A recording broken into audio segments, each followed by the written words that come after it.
বিসমিল্লাহির রহমানির রহিম। আসসালামু আলাইকুম। কেমন আছেন সবাই? আশা করছি সবাই অনেক ভালো আছেন।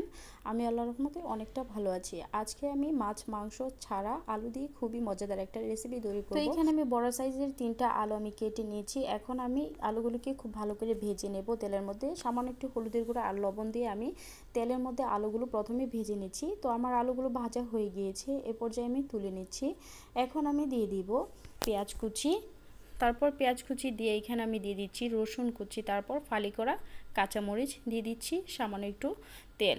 এখন খুব ভালো করে নেড়েচেড়ে আবারও আমি পেঁয়াজ রসুনগুলো আমি ভেজে নেব। একটু ব্রাউন কালার হয়ে আসলে আমি দিয়ে দিব মশলাগুলো। বাসায় যখন মাছ মাংস থাকবে না তখন কিন্তু এই রেসিপিটা ট্রাই করতে পারেন, আর বাচ্চারাও খুব মজা করে খাবে। তো ভাজা প্রায় হয়ে গিয়েছে। এখন আমি দিয়ে দিয়েছি 1 চা চামচ জিরার গুঁড়া, 1 চা চামচ ধনিয়ার গুঁড়া, হাফ চা চামচ হলুদের গুঁড়া, সামান্য একটু মরিচের গুঁড়া, আর দিয়ে দিয়েছি আমি মুরগির মাংসের মশলা। এটার মধ্যে গরম মশলা সব কিছু দেওয়া আছে, সেই জন্য আমি দিয়ে দিয়েছি। আপনারা চাইলে শুধু গরম মশলাটাও দিতে পারেন। তো এখন আমি দিয়ে দিলাম স্বাদ অনুযায়ী লবণ, আর 1 কাপ পরিমাণ এখানে টমেটো দিয়ে দিয়েছি। আপনারা চাইলে টমেটো সসটাও এখানে ইউজ করতে পারেন। এখন আমি ঢাকনা দিয়ে একটু ঢেকে দিয়েছি।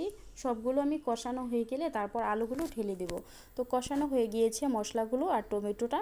তো এখন আমি ঢেলে দিয়েছি ভাজা আলুগুলো। এখন খুব ভালো করে নেড়েচেড়ে তারপর আমি একটু পানি দিয়ে দিব সিদ্ধ হওয়ার জন্য। তো আমি পানি দিয়ে দিয়েছি। এখন নেড়েচেড়ে আবারও ঢাকনা দিয়ে ঢেকে দিব আলুগুলো সিদ্ধ হওয়ার জন্য। তো আমি নেড়েচেড়ে ঢাকনা দিয়ে দিয়েছি। ঢাকনাটা উঠিয়ে আমি আবারও একটু নেড়েচেড়ে দেব।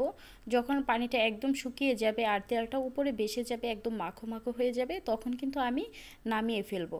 তো আবার আমি ঢাকনা দিয়ে ডেকে দিয়েছি। একদম কিন্তু দেখেন হয়ে গিয়েছে।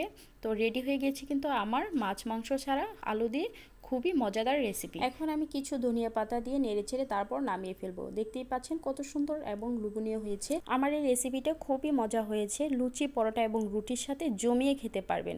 তো আশা করছি ভালো লেগেছে। আজ এই পর্যন্তই। আল্লাহ হাফিজ।